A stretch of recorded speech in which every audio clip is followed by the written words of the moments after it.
I'm speaking today with Natividad Alejo, who is the head of consumer banking at Bank of the Philippine Islands in the Philippines. The bank, not the largest bank in the country, but the bank that has the largest branch network around the Philippine Islands.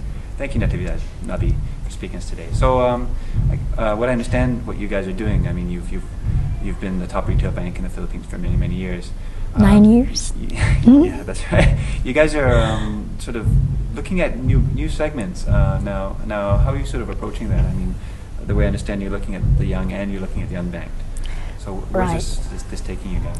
Well, we looked at the demographics in the market, okay, and we have noticed that one of the areas we need to work on, because we have a very vast, a very large distribution network. We have 800 branches across the country, and we feel that, and we have seen from the way the market has behaved, that we should not actually be closing down those branches because they need the access. It's a country of 7,000 islands, so they need the access across the whole archipelago. And so we said we will not close down the branches, but what we should be doing is increasing the number of customers who go in through the branches to make it more profitable, to make the branches more profitable and really useful. And so the focus is on bringing in more customers, being more inclusive rather than exclusive. And that meant that, you know, we had to take a closer look at the marketplace. As we looked at the marketplace, we noticed that there is a huge segment that continues to be unbanked today in the Philippines. And I think that stems from the fact that historically, banks, and more particularly BPI, were like for the urban sector, for the professionals, for the upper class, right? It was very exclusive almost. And yet there's a large market, potential market, that will need banking services, and which none of the banks has touched today. Well, because they're high risk and I suppose low margin. Low margins in the sense that, you know, if you use the existing, the traditional ways of dealing with customers, the traditional ways of transacting in a branch, which are very high cost, right? Maybe not very profitable. But this is also a segment where information is not very available all the time in terms of income, in terms of all those other measures. So, and that's why people have decided not to foray into that. So we started reading that market more closely, looking at it more closely, putting our own information and data in place so that we understand that segment better.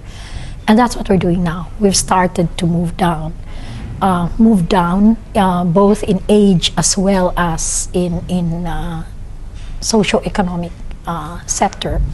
But we're trying to employ different ways by which we engage those different market segments.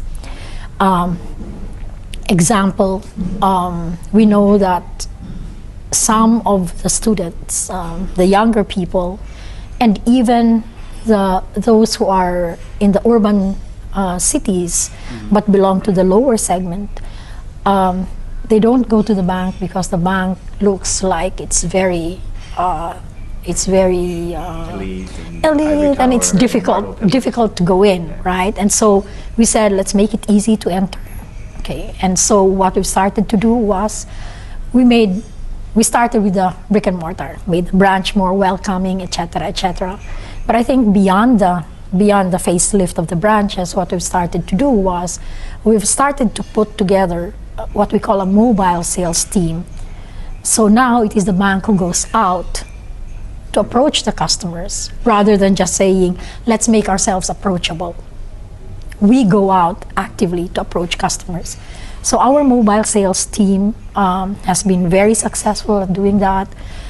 We conduct our own caravans in schools, offices, places of leisure, places of work, and have started to attract people, and have started to bring the relevance of banking even to these people who have not gone inside the branch.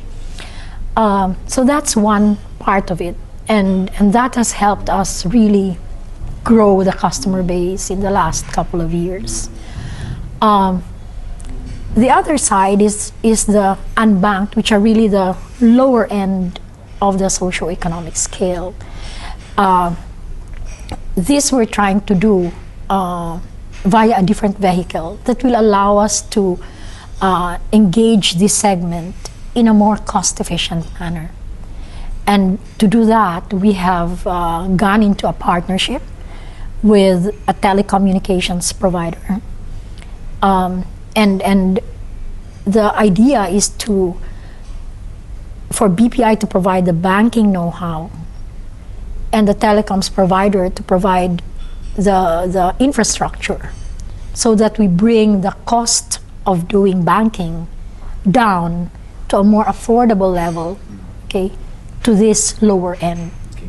But doesn't it sort of move you away from your original goal, which was to get more branch traffic? I mean, you're using a mobile sales force to go out and, I guess, engage the young, and then you're using the mobile to engage the unbanked. But how does that bring people back into the branch? It brings people into the bank, okay, and allows the branch, okay, to focus on higher value segments, focus on engaging them in a more value-adding way.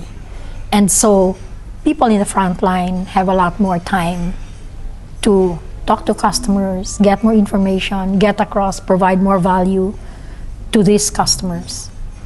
So it's like, you're putting across an appropriate bank unit to a segment. And this is with respect to BPI handling this group of customers, this segment, and our subsidiary with the telecoms handling the microfinance side, or the lower end of the pyramid. So that's what we're doing. And in fact, our mobile sales force who bring in the customers, those customers are actually automatically enrolled in the alternative channels. In theory, they don't have to go to the branch. But what we've seen also is that people realize that it's not too difficult to deal with a bank, okay? And so, as I said, the ease to enter is the first part. The ease to transact is the next part. And the ease to transact will include certainly the alternative channels, and to your point, they don't go to the branch, right? But there is transaction that churns, which helps us cover the cost of the brick and mortar. Okay? But also, the ease to transact also communicates to this new set of customers, what are the things I can be doing with BPI? And certainly, in some cases, they will need to go to the branch, for example, to deposit, if there is no deposit acceptance machine, because we don't have that very prevalently available right now in the marketplace, the standalone cash acceptance machines. So for the most part, many of the deposits still have to be done through the branch. And so people go to the branch, but we also have enhanced that by saying you don't have to go to the branch of your account. Today, we are the only bank in the country who is able to provide a true bank anywhere capability, where each and every branch is your home branch. Well, anyway, that sounds like an interesting story. Nabi, thanks so much for taking us through it, and good luck with it. Thank you. Excellent.